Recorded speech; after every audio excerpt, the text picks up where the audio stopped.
That's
Oh, I didn't plug you in.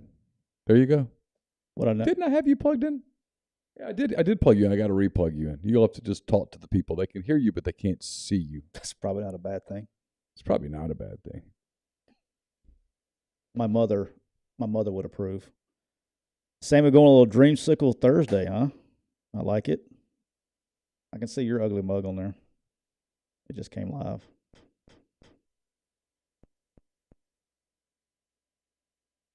We'll figure it out.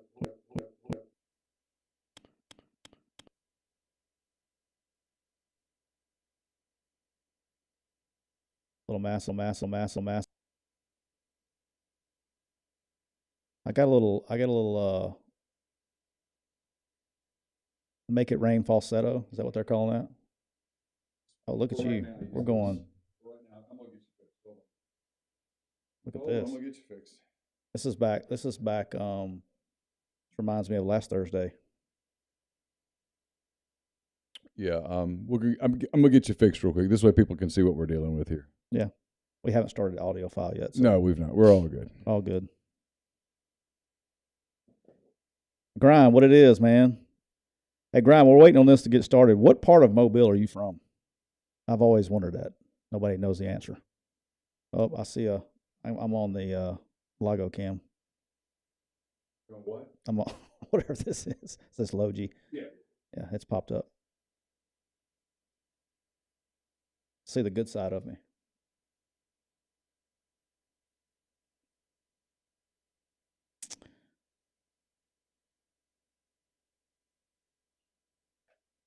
Do I like candy corn? No, that is a communist candy. We do not deal out candy corn. My house will be full of, I'm going full size candy bar. That's what I'm going to go with. Yeah, thanks, Corey. This is the angle not seen by many people. All right, Brian went to Clay Chalkville High School. That's in Birmingham. Been there many times. You're there now. I'm back. So I'll just keep this camera here. I'll just leave it there for decoration. No, take it off. All right. Yeah, just put it down. Here. Just. Yeah. I'll put it right there because I remember to get that note when I leave. Okay. All right. We're back. We're all good. Bryan has just informed me that he lives in. It just shorted. That's all that was. We just short, no big deal. It happens. Grind has informed me that he is from West Mobile. He lives close to South, and I lived the first time when I coached at St. Paul's, lived in Sims. So I spent a lot of time in West Mobile, going down Schillinger Road. So we're good to go. Can everybody hear Tyler okay in the stream? Check. Mic check 1, 2.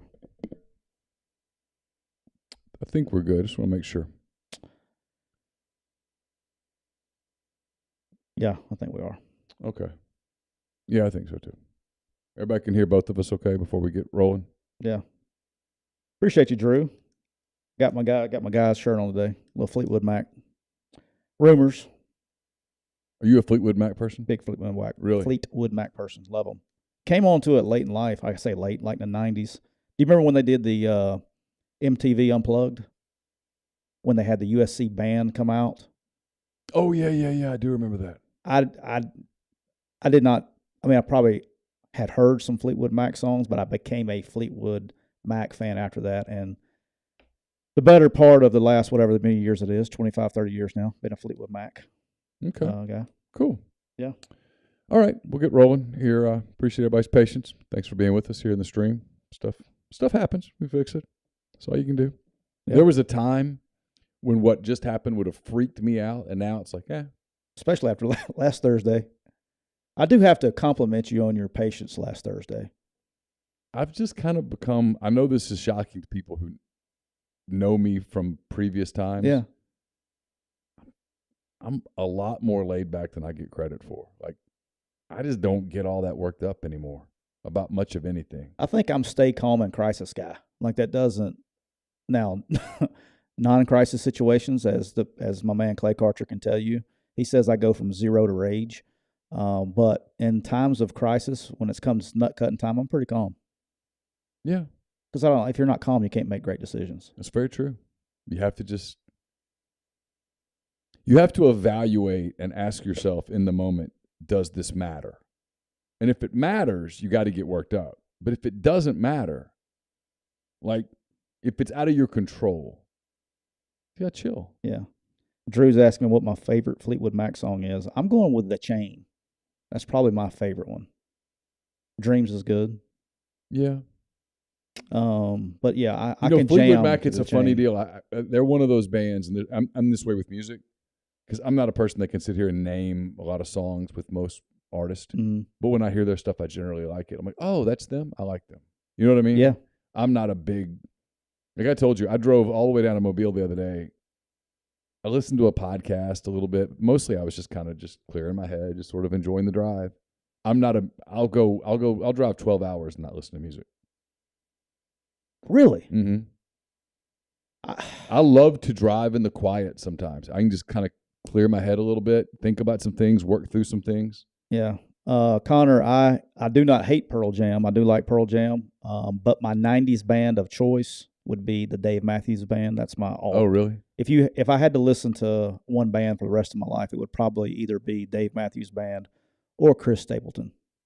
But I mean, Fleetwood Mac's up there for me. Okay. All right, let's get rolling. Leonard Skinner. Here we go. Everybody hang tight.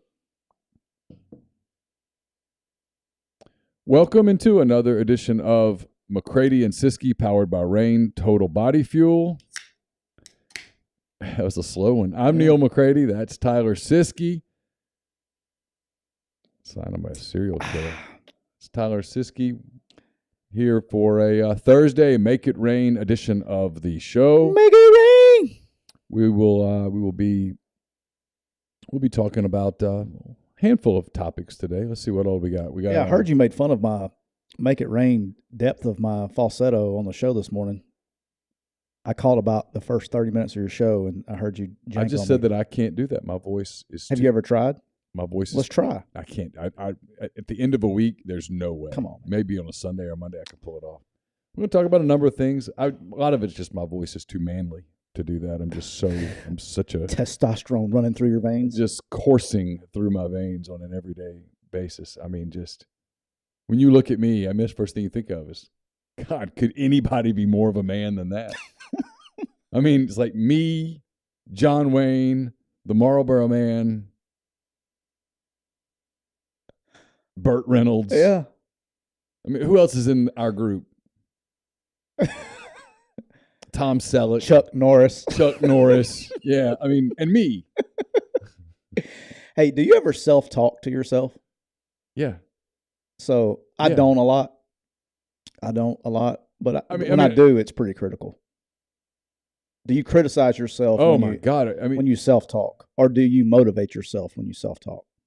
well, for the first 40 some odd years of my life, I was vicious to myself. I said things to myself on a regular basis that I would not say to people that I hate.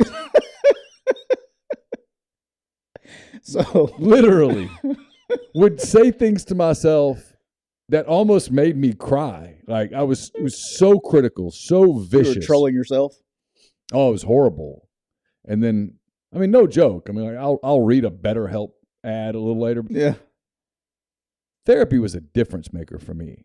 It literally was. It probably, I don't want to be hyperbolic here. I don't want to say that it saved my life.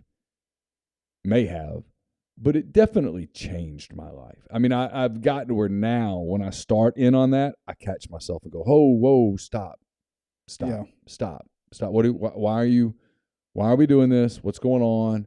Why are you criticizing yourself? Calm down a minute." I don't mean the silly stuff like, "Hey, I'm bald." I get it. Like people go, "Hey, you're bald." Like, you don't think I know that? I mean, believe me, it's the first thing I see. But stuff with like just negativity, like about my career or about things I didn't do, or when someone will take a little shot about something like that. What used to like trigger stuff in me now is like, whatever. I catch it, process it, let it go.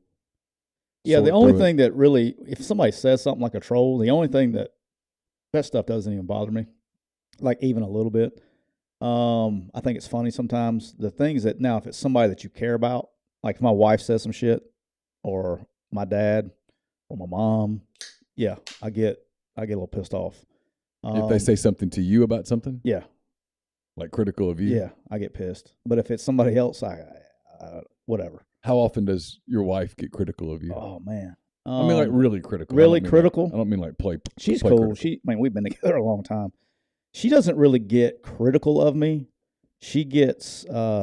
She's never questioned anything I've ever done career wise, any career move. Yeah. Matter of fact, she's gotten smart about it. Like, so I didn't want to leave here. All right. Oxford. To go to Alabama. All right. You didn't want to leave Ole Miss to go to Alabama. Yeah, I didn't. I don't think I've told you this. It was tough. It was leaving Freeze's staff gotcha. To go to Alabama. That was tough. And it's the only decision I've ever made because of money. And I've always told people that I've advised never make a decision based on money. Now I've lived it. But part of the deal is that the money was so life-changing that my wife got a new car out of the deal. So that was and then she wrecked it 9 days later. So that was but no, it was the only time, like, I've self-talked, it made me laugh when you think about that. We lose to Oklahoma in the Sugar Bowl, my first year at Alabama. And we had the planes leaving at usually you go home after the game. Well, that was an late kick, New Year's. I don't know when it was around New Year's. A lot of times on bowl games, they will let the kids stay and he'll stay a night or whatever. Yeah. We get beat. Okay, not a fun time. And I had some drinks in my room, and I go to bed, I don't know, late. And I wake up, your natural clock goes off, so I've probably been asleep like 2 or 3 hours. And I'm walking and I didn't want to wake, my wife had gotten back early, and so they were asleep. And so we had this, they set us up right. We had 3 rooms at the hotel. So you had like a corner suite, and you had a king-size room connecting and a double bed. So the kids stayed in the double. We had the king. It was like you basically had a road apartment, right? Uh-huh. But what do you call those? Is it Murphy bed is where they pulls out of the wall? I think so. All right. So in the middle of the king suite, I walk in there. It's open bar, all that. So everybody's asleep. I walk in there, turn on the game to rewatch the game, pull the Murphy bed down. I sleep, and I get up at like 5 o'clock to take a shower to go get ready to get on the plane. And I walk by the mirror, and it's like a full-size mirror. And I walk past it. It's like, this wide. Yeah. I walked by it, and I stopped, and I backed up, and I looked, and I was like, I gotta effing quit. And, dude, from that day on, I lost like 40 pounds before the next season started. Is that right? Yeah, that motivated me to lose weight. So, yeah. Because a lot of coaches battle that because recruiting and long hours. You can't, people have no idea. You can't, there's no way to, and during recruiting, coaching, you have basically the window from the time recruiting is over with in February until basically fall camp starts. That's like your diet window because you have no chance. You have no chance to diet because the only thing you can eat is something bad for you. You don't have time to eat anything else. It's very, very, very difficult to diet during the season.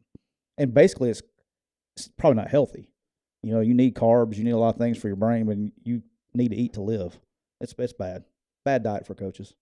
That's how, I mean, nicotine and coffee and rain. I was going to say, what the answer? I've been a beast. I'd be the head coach of the Patriots right now if I had rain back in the day. Called some great plays. You'd be Belichick? Yeah. Yeah. Did you see my man Cole put out the tweet today with Belichick on it? I did. It's pretty good. I did. Pretty good. We're brought to you by Rain Total Body Fuel, 300 milligrams natural caffeine, BCAAs, electrolytes, zero sugar. It's got what you need to push the limits and achieve your goals. Check them out on Instagram at Rain Body Fuel to learn more. All right, where you want to start? You want to start with a couple of SEC West coaches getting some criticism. And with one in particular, I think it's completely unfounded. And with the other, I think it is a result of nothing other than losing. I think you're 100% accurate. So I'll set you up. Bryan Harsin. Yeah, so Bryan Harsin's not letting players redshirt. Or he's telling some guys, hey, look, I need you to play. If you're so obsessed with redshirting, you need to quit because I need you to play, and it's causing some tumult. And the other is Jimbo Fisher, who's having to suspend players at Texas A&M because they got caught smoking dope in the locker room on the road, apparently in South Carolina. And I think this is more than just that. I think that would be so far-fetched to me for that to actually happen. Again, I don't know, haven't asked anybody, but for somebody to be smoking weed in a locker room. Yeah, I'm not sure that I'm not sure that I totally buy it because there's never a time in one of those visiting locker rooms that there aren't coaches or trainers or whatever around, right? And they're so small. Yeah. Like, dude. I've never been in the visiting locker room at South Carolina. Let's call it the home locker room. Yeah. I mean, how are you going to smoke weed in the freaking locker room and nobody know about it? If you told me it happened in the home locker room, I would tell you that maybe the stuff smells. Like hypothetically at Ole Miss, you could walk out into that little corridor outdoors. And I mean, I'm not saying this ever happened. I don't think on game day. Right. In the corridor, the outdoor corridor where the coaches park and stuff. Yeah, I know before the about. Steps up to the. If you told me it happened out there an hour before the game, sure. You're shitting me. I'm just saying. Not when I was there. No, before you. Because we had a problem when I got here. Let me just put it this way. Oh, I know of some shit. If you told me to bet my life against it in 2011, I would not. Okay. I mean, I would just be like, no, I'm not going there. Right. Because I heard too much specifics. All right, so let's start with that, though, okay? But in South Carolina, so what it tells me is that this is something that is happening in either inside their building or guys are failing tests over and over and over, and it's getting out. I don't know. All right, so let's start here. Let's start with the old Mary Jane, the old marijuana. All right. If you are a college football fan, all right, and you are a fan of your team, there is not one single program in the United States of America that has not dealt, including your Iowa Hawkeyes, that's not dealt with somebody failing a drug test, smoking weed. This slander right now. People are like, oh my gosh, we got kids on our college football team smoking weed. Well, no shit. Every college in America, every football team in America, maybe besides that one. Now, he may actually not. I don't know. I can't speak for them. If you take out Liberty, maybe BYU, I don't know. But no way. You're probably right. I'll get aside. It's not happening. But hey, can I get a vodka with cranberry and a splash of Sprite? God almighty. Put it in styrofoam, though. I don't want anybody to know. You're killing me. All right. Yeah, and over in the corner there. All right. So, golly. You woke up and chose violence today. No, just talking out loud. But I ordered a drink. I just said you chose violence. I ordered a drink. I like your violence. All right. So every single university in America has kids smoking dope on their team. Shocker. Newsflash. Okay. I'm just telling you the truth. This is reality. This is not. I mean, let's call it what it is. All right, to the point that the NCAA is changing their drug testing policies to help that out a little bit. All right, now where things have changed is when I started coaching in the early 2000s. A kid failed a drug test, your ass is off the team. You're done. We're sending you home. We're packing you up. You're gone. And then this thing called APR kicked in. And when APR kicked in, golly, you chose violence. It's your fault. All right. When APR kicked in, all of a sudden you started getting these retention points and everything else, and kids started getting second, third, and fourth, and fifth, and sixth, and seventh, and eighth chances. So, but every team smokes weed. The thing that pisses me off a little bit about it, I actually feel bad for the guy a little bit, is it's because they're losing. He's a low-hanging fruit, and everybody's just hammering Texas A&M because they're low-hanging fruit right now. But guess what? It happens here. It happens down south. It happens up north. It happens everywhere. Everywhere. Well, since you referenced Hugh Freeze and I didn't. Excuse me? I didn't. I just said it didn't happen at his program. I said it probably didn't happen there. And then I ordered a drink. Okay. That's all I did, okay? I was actually I will say this. choosing not violence. I will say this. The first few years when Freeze was here, never heard a word about stuff going on off the field. Literally. It was, he's salt of the earth. I mean, just amazing. And then the L's came, and one L in particular, a 35-point, was it 35? I don't want to exaggerate. I think it was 35. I think it was 62-27 or something like that in the Egg Bowl at home to Mississippi State. Within 24 hours, people were not only telling me stuff, I was getting details. That's just the way it works. Yeah. If you're winning, everything's hunky-dory. Winning is the cleanser. No, it's unbelievable. Yes. No, it really is. Like, if I ever, hey, look, here's what I'm going to do, and I'm going to knock on wood here. If it's ever time for me to check out, and I haven't done this by now, if something happens, I'm going to write a tell-all book. And if it say it's time for me to check out, and I'm going to knock on wood because, Lord, I do not want this to happen. I got kids and babies and stuff. But if it ever comes time, if I go to the doctor and he tells me, hey, you got X amount of time, I'm writing a tell-all book because I'm gone. You know what I mean? And let me tell you something. It may go straight to the number one bestseller, right behind Resilient Rebels. I mean, I'll be right behind him. Yeah. But it's going to number 2 at least. Everybody I know writing books. I could write a book. Because if I wrote the book today, you probably would find me with concrete boots on at the bottom of the Gulf of Mexico. People would come hunt you down, right? Oh, yeah. And I'm not going to. 55-20 was that final score. Yeah. I couldn't remember. Yeah, I'm not going to. But if it comes time for me to check out, okay, I got some stuff to say. All right. Or we could just do it on the podcast and just go straight to ESPN. What do you think? In this case, you're checking out. And what if I'm not ready to check out with you? Yeah, we'll both. What if I'm like, hey can I get a late checkout? See what had happened was. All right. But yeah, that's the deal there. And then as far as Harsin with the redshirting, again, a low-hanging fruit. Everybody wants to pick on the guy. He's not wrong. All right. If you've played, it's per kid, right? Yeah. Every situation is different. It's per kid. But if you told me, all right, they got 5 games left. You can play in 4 of them. If you haven't played till right now, okay, son, we're going to play you 4 of the next 5 games, and we're going to be good to go. I just realized we have the same over-under, same money line. Do we really? Yeah, I'm going to have to go search for another one. That's okay. Go ahead. Mine's the first one on that list. Is that what you're looking at? That was mine too. Well, maybe a good great line. Great minds. Great minds think alike. You know what happens when we do that? Do we dare try the 11-0 record on the money line tonight? Oh, wow. Do we dare do it? It's not tonight, is it? Oh, yeah. Is that game tonight? 9 o'clock.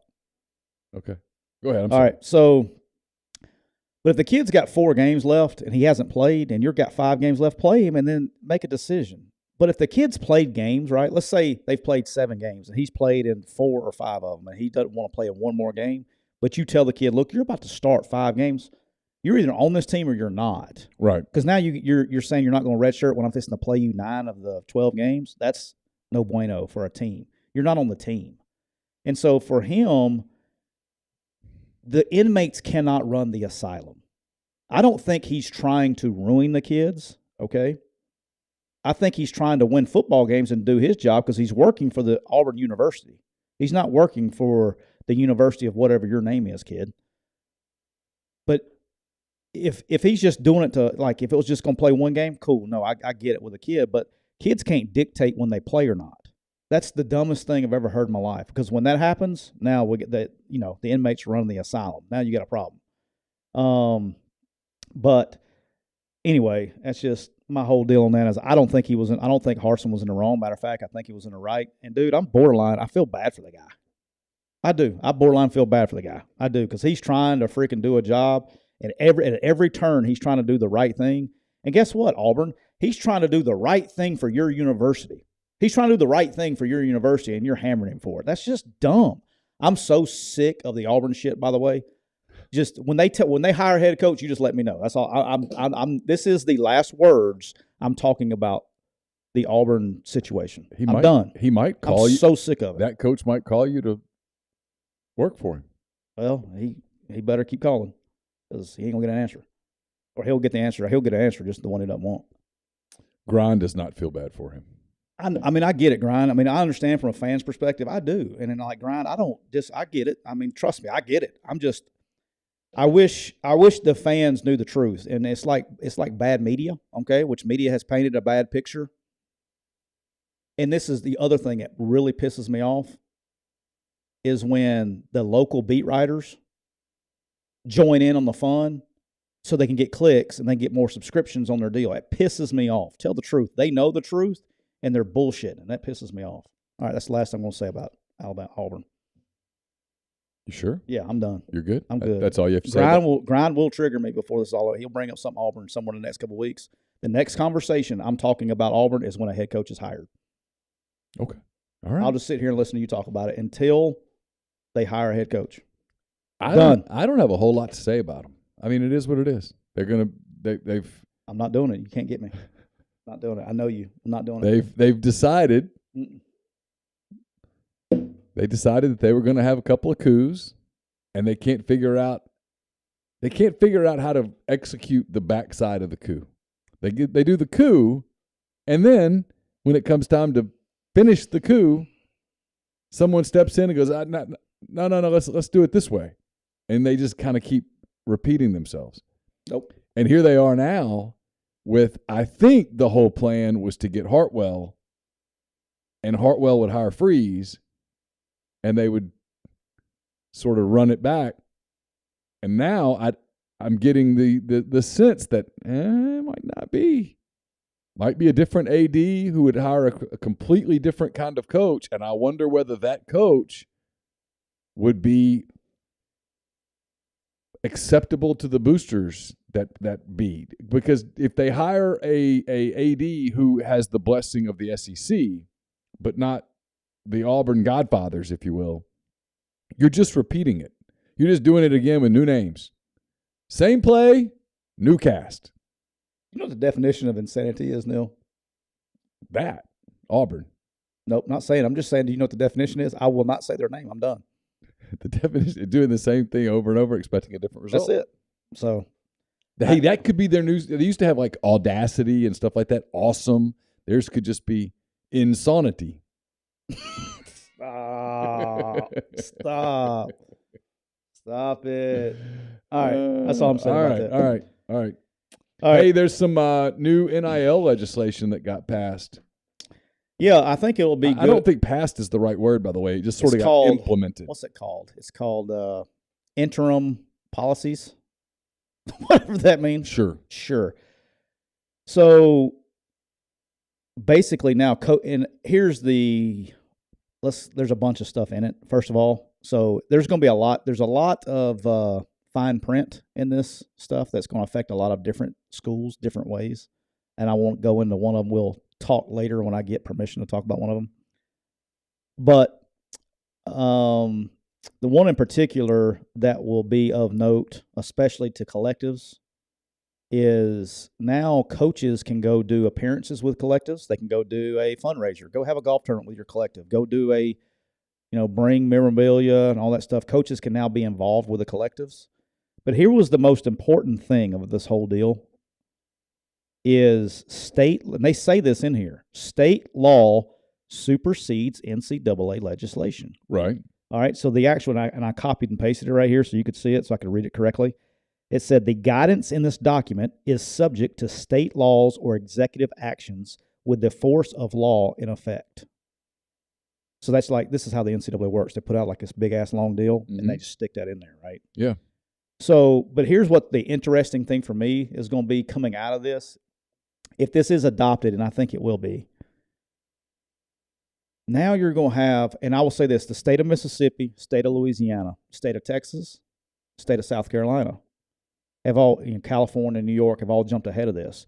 This is going to force or put pressure on universities with their state legislatures and governors and things like that to pass legislation in state to keep up with the Joneses. Because they're going out, hey, this is the rules. Now you can get away with this, is basically what they're saying. If your state laws, they're letting the states, basically saying the state's judge, right?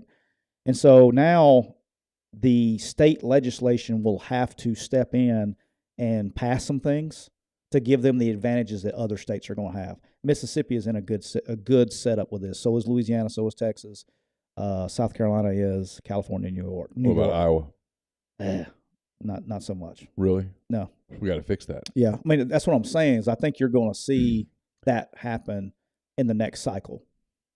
And the problem is though, is you got elections going on right now, right?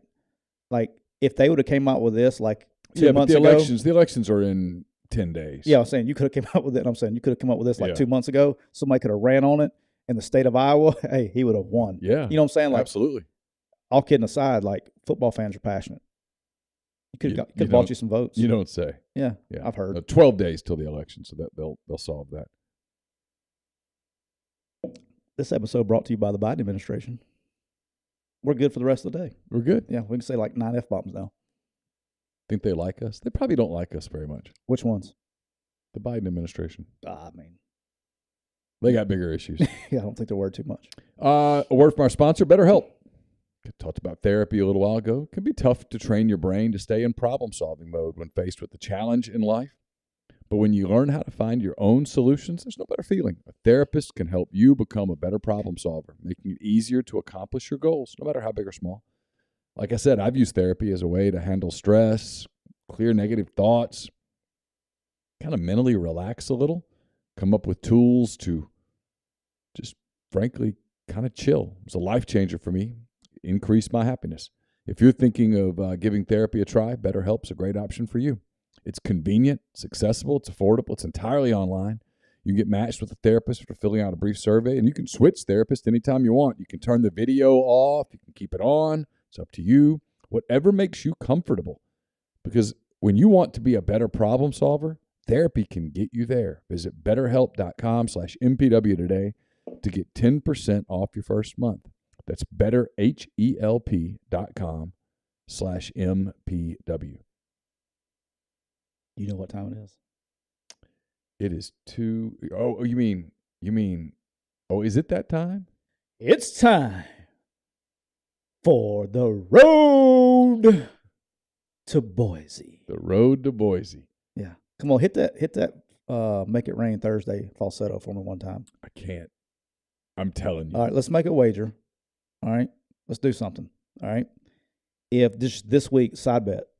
All right. All right. If you win our picks this week, just this week, one only. Okay. I will dress up Monday in a Halloween costume for Halloween. Okay. If I win, you have to hit me a Make It Rain Thursday, Make It Rain falsetto. Okay. Fair enough. Deal? Fair enough. All right. So you want to crank it up? Yeah. Let's go. So I have a 0.8 lead, right? Yeah, it's like you have basically 0.83, I think, 0.83 somewhere in there. Just shy of a game. Yeah, because our records are actually even. So we'll start with the NFL, Neal. Yeah, let's start in the NFL because I'll have to start searching for another college. Are you going to go with another one or keep it? I don't care. I don't know. I mean, that was the one that I liked. That's the only one I had. So I have one other one that I could do. Yeah, it's up to you, man. I don't want you to feel like. No, I'll do the other one. Okay. I like the other one too. All right. So we'll start in the NFL. And you know when I'm starting it?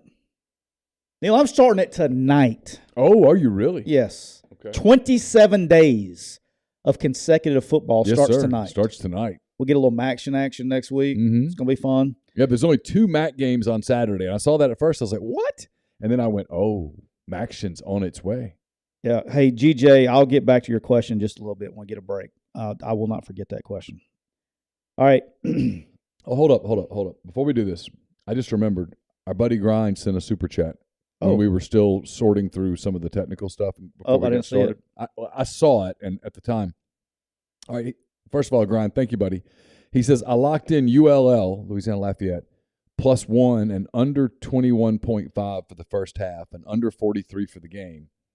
Wants to get your thoughts on ULL at Southern Miss tonight and also thoughts on Virginia Tech at NC State. Big game tonight. I'm not touching either one of those games, Grind. I like short weeks. I normally would go all Southern Miss on this game, but ULL, they watch them play Marshall. They look good. It's kind of like they're getting better and starting to get their ducks in a row now. Southern Miss, I know, it's a huge game for Southern Miss. One, it's at home, short week, but they kind of got a tough schedule coming up. They're sitting at 4-3, I think is what we looked at. And they have ULL tonight. They have Georgia State next week. They got South Alabama. They got Coastal Carolina. And then they got somebody late. But anyway, Southern Miss needs this game to get to bowl eligibility, so it is a really big game for them with what they got left on the schedule. So I think it's going to be a good game, and I like the undercall there, Grind. Virginia Tech, NC State's going to be a slaughter. I'm going Wolfpack all day long. Quick clients. Agreed. Yeah, I think it's going to be a slaughter.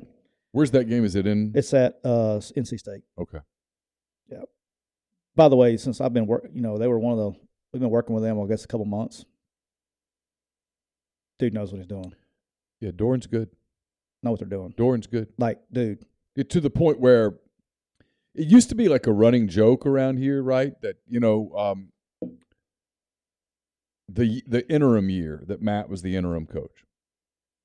In fairness to Ross, and I criticize Ross a lot, the guy he was going to hire, and this isn't a slap at Matt at all, he felt like, hey, it was time, fresh start. Let's do something new. Let's bring in a new staff, separate from all the NCAA stuff, completely cut ties with Freeze. He was going to hire Dave Doran. He had actually convinced Dave Doran to take the Ole Miss job, essentially sight unseen, not even knowing what the NCAA penalty would be. Yeah, dude, it would have been a good hire. And Ole Miss people push back. It's boring. And I get it. It's whatever. I get it. And with the benefit of the whole Kiffin and all the stuff, they go, see? It's like, yeah, but look at what he's done at NC State. Yeah. Very steady. He is just – he's kind of like – and Grind, I see Grind saying this. He goes, Dave never covers, but he wins. He's kind of like Dable, right? They just find a way, man. And kind of different kinds of ways. He's got, quarterback was beat up. He almost snuck out one up on Syracuse a couple weeks ago with a backup quarterback. But all right, here we go tonight. It's starting tonight. NFL starting tonight. Yeah. All right, and I'm starting my picks tonight. Okay. I got 2 of them tonight. I've got 1 tonight, but go ahead. The Baltimore Ravens are going down and playing Skeletor and the Tampa Bay Buccaneers. Skeletor. Yeah. Face is sucking in. I mean, he's I don't know what he's doing. He chose poorly. I'm taking the Baltimore Ravens, and I've picked against Baltimore a ton, okay? But Tampa Bay is so bad right now. Tom Brady hadn't lost 3 games or something in like 20 years. Well, guess what?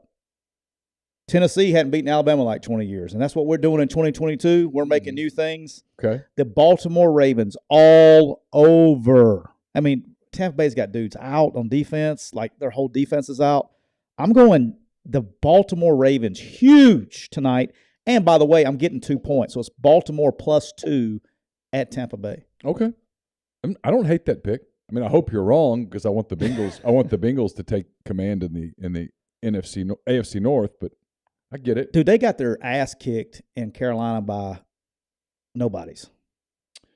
All right, I'm going to not start my NFL picks on Thursday, but instead I'm going to start mine on Sunday morning over the pond, across the pond, over there in Great Britain. With a little tea and crumpets at 8:30 in the morning. 8:30 in the morning. 8:30 a.m.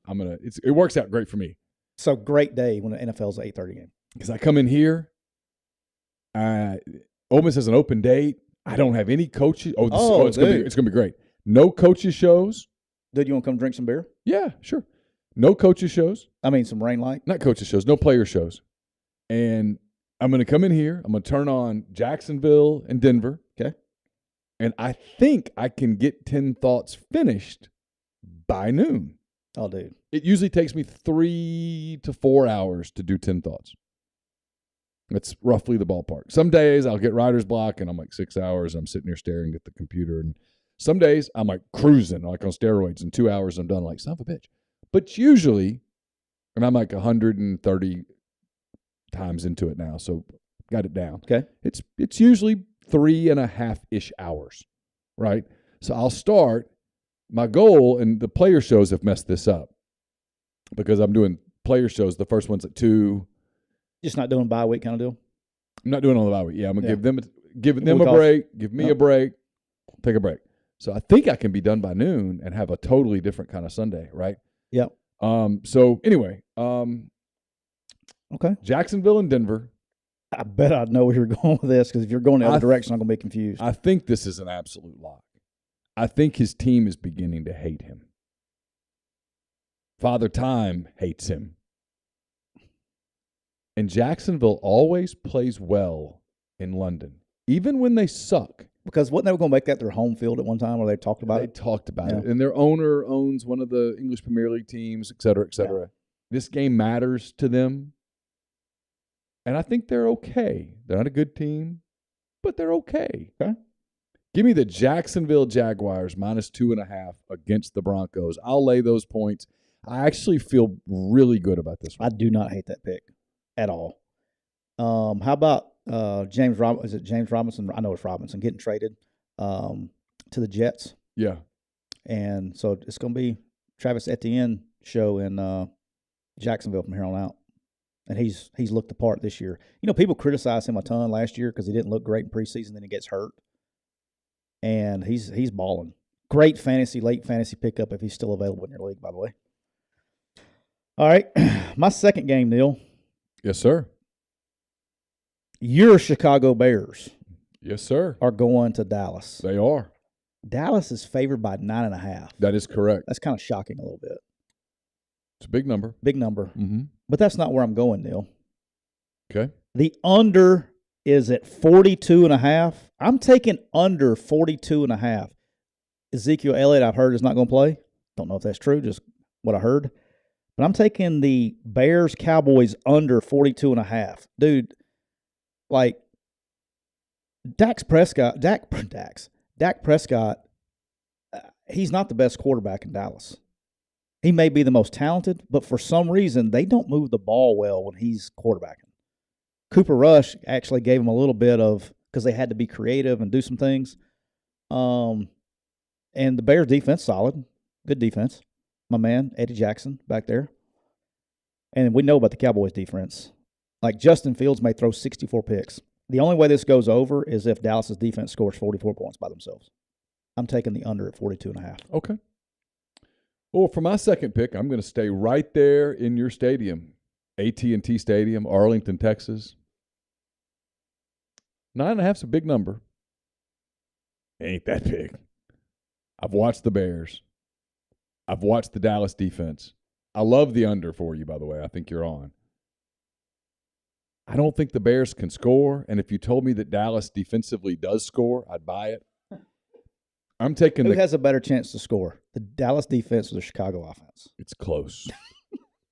I'm taking Dallas. I'm laying 9.5, and I actually feel pretty good about it. I think they blow out the Bears at home. And I think Prescott's going to get going a little. There was some rust. He had not played since week 1, and the rust showed last week. Yeah, but, dude, it bothers me. Were you surprised Monday Night Football with your Bears dominating the game? Yeah, I was surprised. I thought it had more to do with New England being chaotic than it had to do with what the Bears did. But look. Did you see the pick that they've shown on Twitter, that Mac Jones pick they threw right before they pulled him? Yeah. It hit the wire. Have you seen that? No, I have not. Yeah, so they got it on Twitter, social media, hitting the TV wire, you know? Mm-hmm. And it comes down. Like it didn't affect the spiral, but it moved the ball. How about that? Somebody got their ass ripped for that. Well, sometimes I've been down on the field for the CBS games or whatnot, and that camera gets a little low, and you're like, dude, that thing's in the way. They used to do a good job. The problem is, I mean, it's usually out of the way because they'll actually move the camera because the way it works, they'll move the camera where it picks the cord up somewhere. But I'm surprised that it's taken this long for something like that to happen. Yeah. But were you going to say something? I apologize. I can't remember now. Speaking of the Patriots, yeah, they're going to the Jets. Big AFC East divisional game. Jets. Jets. Yeah. And the Patriots are favored by 2.5 points. I'm aware. Guess what, Neal? It's not enough. Oh, you think they win by more than that? I'm joking. Okay. The Jets plus 2.5. I should have said it's too many. I'm taking the Jets plus 2.5. I like that pick a lot. At home against the Patriots. Little worried about losing Breece Hall. He meant so much to the Jets. And without him, it's an adjustment. But they got Robinson quickly, so they'll probably fix that. I like everything that the Jets are doing right now. It's kind of like, dude, they haven't won in a while. And when you start winning, it's kind of contagious. And their fans are bought in. How about the city of New York that suffered in the NFL for a long time? You got the Giants doing good, the Jets doing good. Yeah. Good time to be a New York fan in football. For sure. All right, you are on the East Coast for your third pick. I'm going west for mine. Okay, let's do it. The San Francisco 49ers head to L.A. The last Rams home game, you could get in for $36. Are you serious? Yep. This game, the lowest get-in price is $193. Would you like to ask why? I think because people are coming south 3 hours. They're coming south. It's going to be a Niners home game is what it's going to be. And I'm looking for the Niners start picking up a little momentum. If you told me a team gets on the tracks, that there's anybody that can threaten Philadelphia at the end of the season, might go Niners in the NFC. But does it – I don't disagree with you. But you know what they still have to do? They got to win or finish a pick. San Francisco, minus 1.5 at the Rams. I'll lay the 1.5. I think the Niners win running away. I like it. I'm concerned a little bit in the NFC, man. I mean, where are we at with the NFC right now? We talked about this on the Oxford Exxon podcast earlier today. If you said if the football gods dropped in here and said, no, Philadelphia does not go to the Super Bowl, who does? And then you do this little, if you have the bingo card, you're about to get a point, thought exercise where you go, okay, well, who could it be? Is it Minnesota? I don't really like them. Is it Dallas? I'm not ready to discount Dallas, but now the knock on them, and that you have to at least think about, is that Prescott's not been winning playoff games. And then you go out, it's not Green Bay. You go out west, and I think so you talk about Seattle, and I don't know. And you talk about the Niners, and with the Niners, they just got another weapon in McCaffrey, a good defense. Garoppolo can manage a game. Maybe it's them. Do you think? Maybe it's the Giants, but I'm not ready to do that. You made me think of something. Do you think that the reason that the Giants and the Seahawks their records are what they are is because of what the NFC is this year? I'd have to go study who they've played. Does that make sense, what I'm saying? It does. I just think both teams have played well. I mean, look, two teams that were supposed to be bad quarterback teams. In one case, the Giants, he's done a really good job of managing games. And in the other case, Geno Smith's really played well. Yeah, he has. I mean, Geno Smith's been good. He's made plays. Running game's been good, and then the tight end room has been playing a lot better for him. And the Giants, Saquon Barkley has had an MVP caliber season. I mean, Saquon looks fantastic. And Daboll, to his credit, like right now today, I think if you said, hey, coach of the year, it's Brian Daboll. Without question. And the reason is this is not who he is. He's much more open, pass the ball, stuff like that. But they've built this thing. He goes, okay, I walked in. Here are my tools. And instead of going, hey, I'm going to take this square peg and beat it into this round hole, he went, no. I'm going to take the cylinder and put it in the round hole. because he's got Saquon. And they've built it around Saquon. It's taken some pressure off David Jones. And he's played better. He has. It just bought and I'm with you on the 49ers. That's probably where I would go. Yeah. Dallas, Dallas can be Dallas. But what's concerning is we're having this conversation about a team being the next, if it wasn't Philly, and their record is 3-4. Yeah. 3-4. Yeah. They have a losing record. We're talking about them being the next best team in the NFC. But they're, 2 games from being 5-4. We're doing this in the AFC. Everybody's just counting out teams that are 4-3. It's still early. It's too early in the NFL. It's still early. All right. Down in Houston, Texas. Oh, you're going there. Okay. On Sunday. Yep. The Tennessee Titans. The really, really quiet Tennessee Titans have won 4 in a row. It looked really good doing and it. have looked really good, Mm-hmm. and nobody's paying attention. I picked them last week. They're just really quietly just sneaking through the woods. I had them last week. Just playing Little Bo Peep through the woods, looking to read a bedtime story called Backdoor McCready. And you know what they're doing this weekend? What? They're going to kick the shit out of the Houston Texans. I have the Tennessee Titans minus 2.5 on the road at the Houston Texans. Hey, shout out to my buddy Nick Suss, covers Ole Miss the last few years. This will be his first game on Sunday as the new Tennessee Titans beat writer. He'll be covering his last game, covering Ole Miss on Saturday night, and then he'll head over to Houston, pick up the Titans. Congrats to him. Huge. Oh, so he's going from College Station to Houston to start his job the next day. The next day. Good for you. Yeah, how about that? How about a little 2-week sabbatical? Middle of football season. It is what it is, baby. Got it covered. Yeah. So congrats to Nick. Yeah, congrats, Nick. He's a good dude. I like Nick. Oh, yeah, I like Nick a lot. All right. I'm staying kind of in the same division. So this is your 4th game, correct? My 4th pick. Okay. Same division, but I'm heading to the nation's capital. Oh. Actually, I'm not. I'm heading to Indianapolis. They're playing a team from the nation's capital. That's the rumor. You got 2 new quarterbacks. Everybody's Matt Ryan benched. Done. Carson Wentz benched. He's hurt, right? Oh, whatever. For some reason, I like. He's on IR. I like the Colts here. I like Indianapolis minus the 3 at home against the Commanders. The Redskins? Yeah. Has it got out of your mind yet? No, it'll never get out of my mind because when we were little kids, we one of my brothers had a Redskins. He had a uniform for Christmas. Yeah. And he always had so he became a Redskins fan. I don't think he is anymore, but he had a Redskins helmet and he had a Redskins stuff, and so they'll always be the Redskins. Yeah, I grew up like them too. All right, my last game, Neal. They had a great uniform. Ooh. Back in the Joe Theismann, John Riggins days, that was a great uniform. Yeah. My last game, Neal. Okay. There's a saying that I have, and it's you ride them till she bucks you, or you don't ride at all. The New York Giants are going to your Seattle Seahawks. Yeah. That you rode.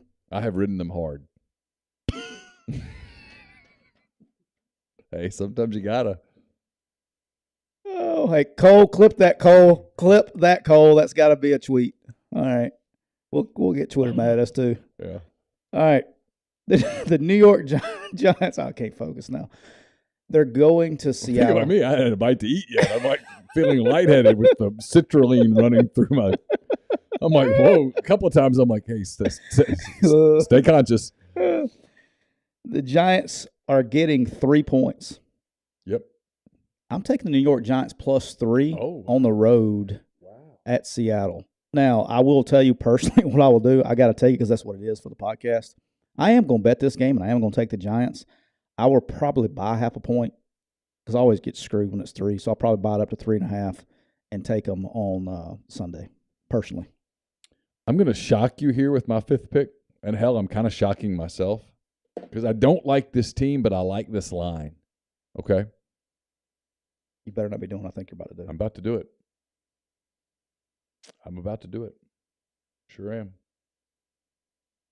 The New Orleans Saints at home against the Raiders. I know it's Andy Dalton and all that. I get it, but I'm getting a point at home against the Raiders, and I don't think the Raiders are any good either. They find new ways to lose games week after week after week. Give me the Saints plus a point at home. Laura, I tried. I've done well in the NFL. I don't want to hear it from you.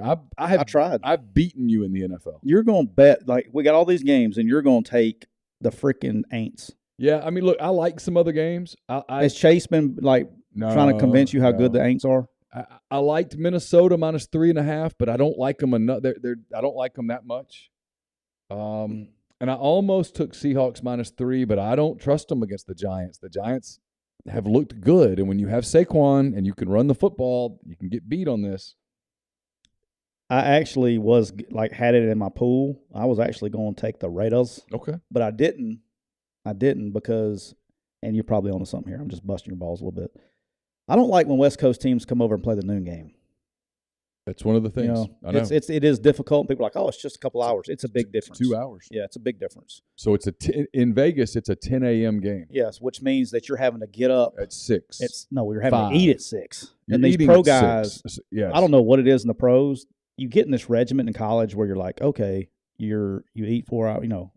But in NFL, these guys feel like they got to get to the stadium 14 hours for the game to get ready. Yep. I guess they're older and they feel like they got to get their muscles going. I don't know. That's exactly what it is. So they're getting to the stadium at what's about 6:30 a.m. for them. It's crazy. Which is not what they ever do. Every other day of the week they're asleep at 6:30 a.m. Yeah. So I think it's real. It does. I agree. And the Saints are just kind of there, and you're giving me an NFL team at home with the point, and I'm just going to take it. All right. Because I'm not. The only other one I liked, and for some of the same reasons, but the damn Cardinals are better on the road than they are at home, and I don't trust them.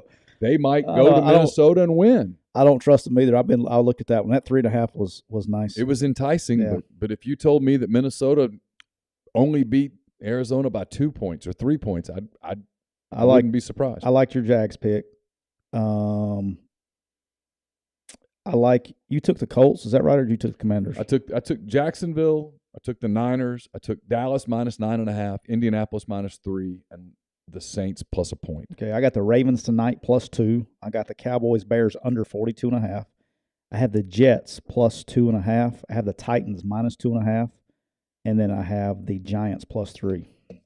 All right, before we get into our college games, I want to tell you we're brought to you by Walk-On Sports Bistro. They put everything they've got into bringing you game day with the taste of Louisiana. Dig into their mouth-watering, made-from-scratch Louisiana cuisine, po' boys, gumbo, voodoo shrimp, plus fan favorites like juicy burgers and fresh salads, all in front of 70-plus TVs with 40-plus ice-cold beers on tap.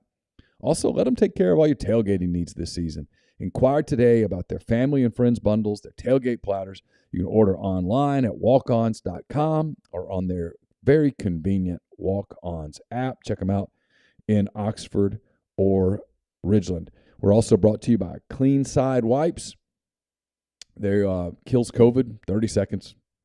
Broad spectrum, hospital grade, antimicrobial efficacy, citric acid base, no harsh chemicals, simple one-step, no rinse cleaning and disinfecting.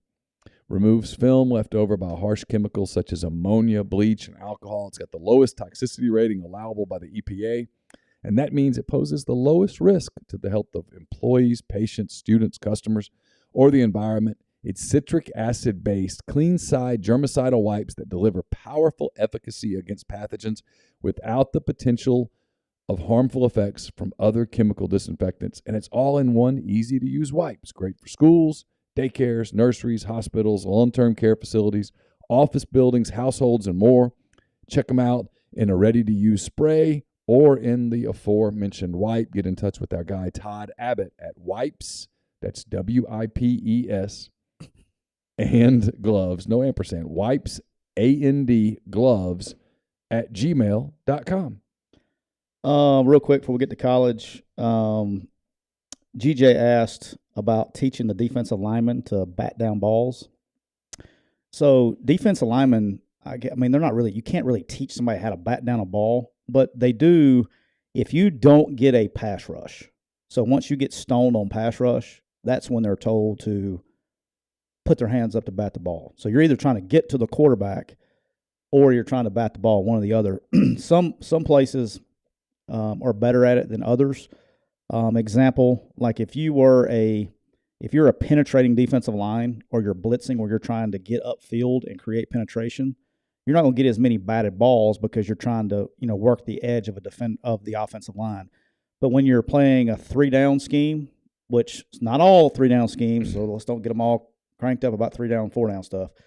But if you're working what they call a 2-gap technique, where you're running down the middle of somebody and you're trying to play run or whatever, and you get stoned, that's when you'll get your hands up. So you actually see more batted balls on 1st and 2nd down in odd schemes than you do in any other scheme. And then Sammy asked, in my coaching career, name one pregame meal that you thought was so stellar that you went back for seconds and thought about thirds. That would be none of them. My favorite pregame meal as a coach was like really later in the career, because when you would play morning games, because some coaches will let you just crush. If it's breakfast, they would let you eat more instead of having a plated meal. But pregame meal, if it's like a later game, if you're eating basically 10:30 on, it's not, you don't have a choice. They're giving you a plated meal and you're done. But the breakfast buffet, it's pretty good. That breakfast would be the answer to that. All right, you ready to roll college? Yes. All right. I'm going to start off. Are you good with the money line? Yeah. I'm okay doing this one? Yeah, you're good. Okay. So I'm starting it off tonight. I'm going to go backwards on you. I'm going with my money line. Tonight, 9 o'clock. I think it's FS1. I'll have to look. But tonight at 9 o'clock. So it'll be a late game. My wife will be all excited because I have the TV on all night long. I'll be up watching. The Washington State Cougars are at home against the Utah Utes. Yep, they are. The spread is Utah is favored by 7. That's correct. But that's not where I'm going, Neal. This is my money line pick of the week. Yep. I'm taking the Washington Cougars. Washington State Cougars. Washington State Cougars. Let me get that right. Straight out of Pullman, Washington. Yep. It's a very difficult trip. Mm-hmm. You have to fly into Idaho, actually. It's about 8 miles from Moscow, Idaho, in case you're curious. I'm taking the Washington Cougars on a tough trip. They're really good at home. Utah struggles on the road. Washington State's a sneaky good team. I think the odds on this are terrific. I do too. I'm actually going to bet this with my own money. So if you lose, we're losing together. I'm taking Washington State. I will bet it myself. I've already placed the wager. I put a 1-unit bet on Washington State plus 228 tonight against Utah. Well, you see what I wrote down. You and I do not exchange notes. It was my number one pick in my money line. Just saying, we're pretty good when we agree. I hope, but because you didn't do it, I'll lose it and you'll hit yours. That's how it works. For right now, I'll go somewhere else. I'll go with my first pick. I'll tell you what I'll do. I'll cover myself. I love the line. Okay. I'll take Washington State plus the 7. Okay. Against Utah. I'll take it Washington State to at least cover. I like that. I like that, dude. I really like Washington State, man. I saw some priors on this, and everything points towards Washington State covering and they're busting out the retro helmets too tonight, having a real shot to win the game.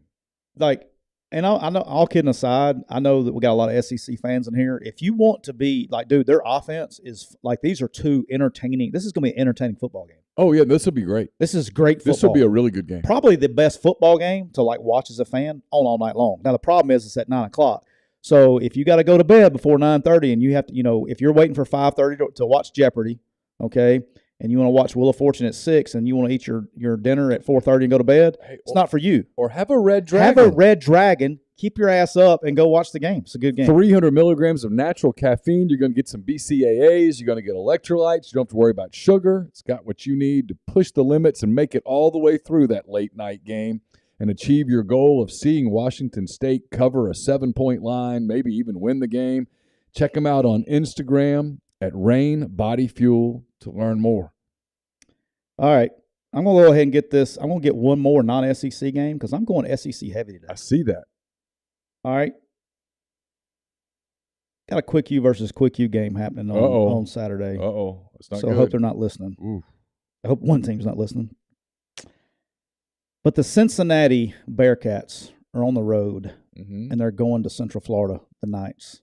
Yep. Cincinnati is getting 1.5. I had them actually getting 2. I'll take it. Okay. All right. I haven't 1.5 a look, but I'll take 2. Okay. I'm taking Cincinnati +2 at Central Florida. This is frightening where we're going.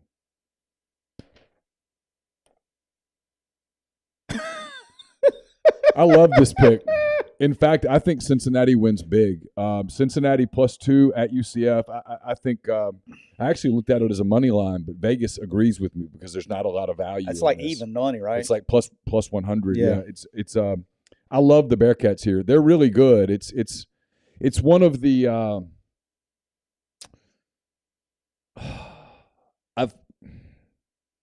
I think you're picking another game in a minute. So I'll leave it. I'll leave this. Okay. I'll leave that thought alone for a minute. I like the Bearcats here.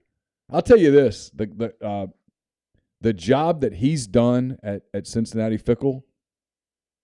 Maybe he's just happy there and he's never leaving. I don't know, and I don't know what his deal is. Would he fit in a different region of the country? But if I'm an AD, he's on my short list.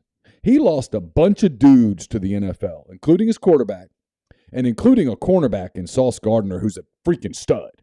I mean, Sauce Gardner is a cut-the-field-in-half cornerback who is excelling at the NFL level as a rookie. And they've just figured it out. And, dude, and you know how much I love the guy. I don't need to tell everybody this, but I will, like, Luke Fickell, Matt Campbell at Iowa State. I cannot, like, I deal with a bunch of schools, right? So I know their organization. I know how they recruit. I know, how they go about things. I'm overly impressed. I mean, I'm telling you, like, and I know the record. People do this here where they go, well, what if Kiffin leaves? Then he leaves. I know what the first thing I would do, literally, the 2 names you just named, I would call both of them. And I would say, here's the job. Do you want it? And when they said no, I'd say, okay, here's another $1 million. Until they said yes. Or until I got to a point where it's like, okay, well, listen, enjoy the raise that I just got you at Iowa State or Cincinnati. I'm hiring one of those kinds of guys. I'm hiring a program guy to come in and run a program. These guys are legit. Fickell, I'm telling you, the job Fickell has done at Cincinnati this year is going completely under the radar because they lost first game. Because they lost their first game. Yeah. And while I'm saying that, I'll tell you 2 more that they're not having great years this year or what everybody thinks. But I will tell you this: they're going to be just fine. And everybody's like, "Oh, the world's falling out. He's overrated." Dude, Mel Tucker at Michigan State. Yeah, he's got a really good pedigree. And I think he's going to be okay. He's running an organization. I see it. I mean, I'm not an idiot, but the way he runs his organization, impeccable. Yeah. And this is the one that's probably going to shock you. Okay. Brent Venables at Oklahoma. I see it. I get it. The way he runs his organization, impeccable. Okay. And that's interesting. And I see it. I mean, I'm with I get, but I just want you to know the other side of it. Yeah. Like, dude, they're good, man. All right. All right, where we got? I'm going SEC the rest of the way. Okay. All right. My next pick, the Arkansas Razorbacks. Yep. Are going to Jordan-Hare Stadium. They're getting 3.5 points. They're giving 3.5 points. They're what? They're giving points. Yes, I'm sorry. Yeah. They are 3.5 points. If they're getting points, then I'm changing a pick. They are 3.5 point favorites. That is correct. All right. That is correct. I'm sorry. It's okay. Guess what now? I don't know. It's not enough. I really I think this is going to be probably a double-digit game. I'm taking Arkansas big in this one. See, I don't think this is going to be a double-digit game. I like Arkansas, but I think the line's about right. But if you told me, now look, Arkansas is getting some defensive guys back. This was the team that I was referencing a minute ago when we do this thing about, well, they lost a game and if you do the schedule game, you and I talk about it all the time, right? I do this all the time as a way to think to myself, hey, as you write this about certain teams, ask if they had played a different schedule, what would their record be? Arkansas played a pretty heavy schedule early. They did. They paid for it. If you think about what's happened to them, right? They lost that weird game against Texas A&M in College Station. Should have won it. Yep. Lose to Alabama, which everybody's going Lost to Alabama at home. And then lost at Mississippi State without their quarterback. Go around the SEC. How many teams in the SEC lose their quarterback, go to Mississippi State and win? Right. A few, yeah, but not many. Maybe 2. Not many. Georgia'd do it. Alabama'd do it. Don't even say it. They wouldn't do it either. That might be it. So be careful with the whole, they suck, they're done. Then go look at their offensive numbers. They're putting up serious numbers. They lost a bunch of guys in the secondary. They're getting a few back. I'm still got questions about them. And I actually think Harsin's got his team where they're going to play hard. I think this is a track meet. Yeah, I think. You talk about entertaining games. I think this one's got a chance to be really entertaining. I just think over a course of 60 minutes, I think the things like I don't think Auburn can attack offensively what needs to be done to Arkansas's defense. I don't think they can throw the ball enough. You beat them in the air. You beat them in the air. Yeah. I haven't seen that yet. Right. Now, he's running around and all that stuff, but I have not seen him truly throw somebody to victory until that happens. That may happen Saturday, but it could. I'm taking Arkansas -3. I think he's got a chance to be a really entertaining game. All right. What you got, third game? My third game, saw this team play in person. Yeah, we're good. Saw this team play in person last week. They lost. They're going to bounce back. South Alabama's going to Arkansas State. He's got their attention now. They might have gotten a little lightheaded. People starting to talk about getting votes and Cotton Bowl and all that got taken away. It's Quick U versus Quick U again this weekend. But I also saw a lot culture-wise just standing on the sideline. And my bet, strong bet, is that they bounce back and bounce back big in Jonesboro. I like South Alabama -10 at Arkansas State. Okay. I don't mind the big number. Tough place to play. It is. I didn't even talk to Kane. I don't know if they're staying in. I know they're leaving at like noon tomorrow. I'm assuming they're staying in Memphis. But, yeah, those were the original OG Quick U clients. I think those was clients number 1 and 2. Is that right? Back in the day, yeah. I'm surprised you're not going over there to hug people. I know, dude. I just, yeah, I'm not doing it. Okay. All right. My next game, Mm-hmm. and I refuse to change the name of it. The largest outdoor cocktail party is taking place. I don't give a shit what they call it now. I'm not being PC today. Brought to you by PC. Oh, as opposed to yesterday when you were PC. Yeah, yesterday. Yeah. Florida, I guess technically is a road team, I think, against Georgia in the 50-50 game in Jacksonville. Yep. Georgia, 22.5 points. Georgia's favored by 22.5. Yep. Guess what, Neal? You're going to tell me it's not enough. It's too much. I agree. I think, dude, here's the game. This is one of the most interesting games I want to see. Billy, pretty smart guy. This is Billy's first shot with a real team to play against that defense that he knows so well. He's going to know I wish he had a little better quarterback. I wish he had a little more of a versatile quarterback. He'll be all right. Okay. It's better than when he was at ULL going to play Alabama. Well, sure. But I remember when they played Alabama, they got killed. But Billy put Nick in some schematical quandaries. Mm-hmm. I'm interested in that. Okay. I want to see that. I think, but then in this game, I think this is the largest line in the history of this. It is. Deal It's or the something largest. like that. It's the largest line in the history of this rivalry. I don't know. I mean, I'm not saying Georgia's going to win the game, but dude, 22.5. That's too much. I'm taking Florida plus 22.5. All right. I'm going to the Big 12 next. Taking a team that's going on the road in the Big 12 to a place that's tough to play. But I'm trusting culture here. You're just riding them like Zorro. Give me the Baylor Bears. Oh, you're the wrong one. The Baylor Bears +2. Yeah, I do ride Oklahoma State. I thought that's where you were going. But they didn't make my list this week. I gave them and Western Kentucky a week off. Okay. Baylor +2 at Texas Tech. That is bold.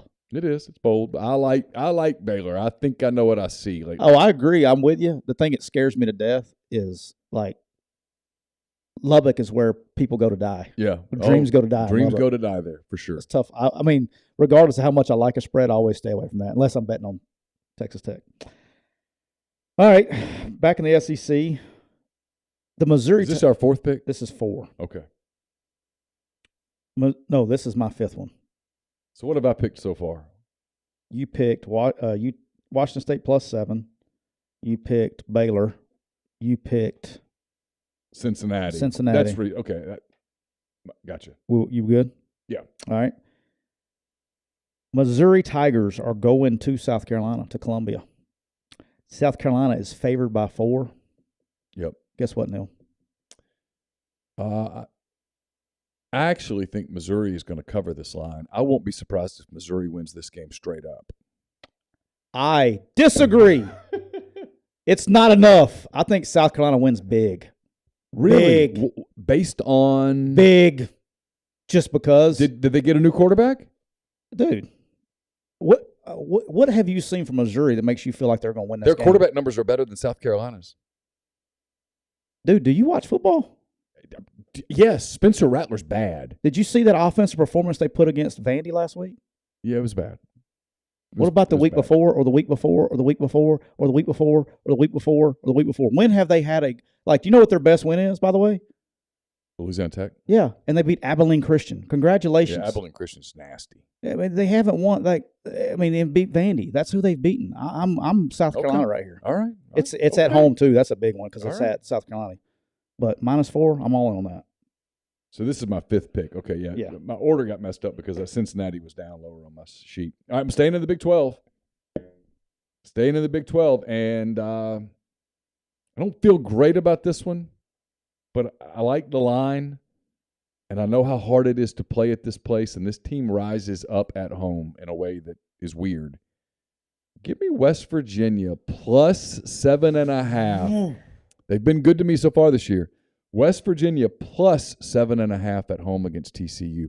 TCU's played game after game after game, and teams, hey, we're at the point in the year where unbeatens go get beat. Dude, I low-key looked at that for the money line. That's a tough place to play. It's a tough place to play. Neal needs it. He needs it. They'll get jacked up for it. And TCU is just absolutely due a letdown. I like that pick.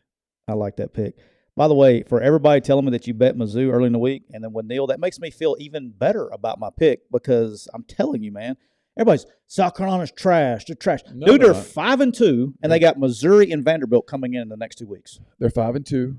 They are. They should be 7-2. They should. And after 9 games, they suck. They caught a break on Kentucky, but their losses are respectable. If my aunt had balls, she'd be my uncle. I get it. But their losses, they lost at Arkansas, and they lost to who else they lose to? They lost to Arkansas, and they lost to Georgia. Yeah, they have very respectable losses. It's why you do the schedule thing. Yeah, it is what it is. It's So, by the way, if they win the next 2 games, they will be exactly where I said they would be preseason. Just want to throw that out there. All right, my last game. Yep. The Kentucky CATS, Cats. Yeah. Big Blue Nation, Quick U client, Big Blue Nation, going into Knoxville, Tennessee, Rocky Top on Saturday. Rocky Top is favored by 12.5. Mm-hmm. Neal, it is too much. I agree with you. I'm taking the Kentucky freaking Big Blue Nation Wildcats all over. I'm just kidding. They will cover the spread at Kentucky plus 12.5. I think the key to this game is going to be tempo. I think Kentucky can slow it down. Yeah. Yeah. I think you're going to see a game very similar to what you saw here in Oxford a couple weeks ago, or about a month ago now. Yeah. I think they're going to try to slow it down. They've had a week off. Levis is back, feeling a little bit better. Brown's back.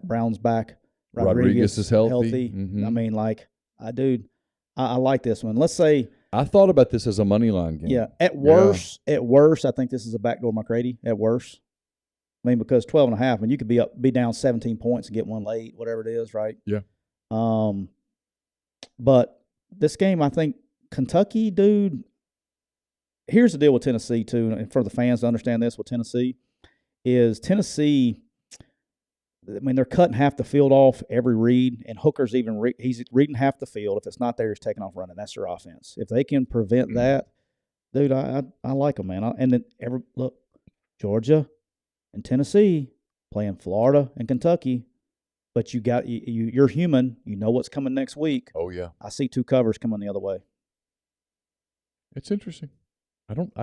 My 2 favorite games of the week, actually. By the way, these 2. Yeah, Florida plus 22.5 and Kentucky plus 12.5. My 2 favorite games of the week. All right, I'm going to the ACC for my money line pick. Okay. I'm getting a home team that's hot. That the quarterback played really well against this team a year ago. Give me Louisville. A 3.5-point dog at home against Wake Forest. The money line's 150. Wow. Again, we're at this time. The upsets start coming now. Yeah. The teams come to reality. I just think reality starts to strike. Give me Louisville on the money line. My initial money line pick was Washington State, but for the sake of being different, I'll take Wake. You notice the SEC game I didn't touch, the only one? You did not touch Ole Miss, Texas A&M. Dude, I dug into it because I wanted to touch it. Mm-hmm. I have no idea what's going to happen. I don't either. Like, legitimately. I picked Ole Miss close. I think I had Ole Miss by 3 or 4, and that's. I don't think there's a single thing you could tell me if I didn't watch the game and you say, hey, Tyler, the score was this. I don't think there's a single thing you could tell me that I would be surprised on. I don't think you could tell me that Ole Miss blew them out. Okay, cool. You could tell me that Texas A&M blew Ole Miss out. Okay, I can see it. Cool. Sure. Yeah, I can too. You can tell me it'd be a close game. Okay, cool. I have no idea. Over, under, none. Yeah. I don't have any feeling, and I've looked at it. I've studied it. I watched film. I think it's a close game in the 20s. That's what I think, but I could be dead wrong. I don't know. A&M's weird. You never know what you're going to get. Is this going to be the proud last stand, or have they quit? With Ole Miss, what you don't know is, are they healthy enough? Are they healthy enough to stop anybody?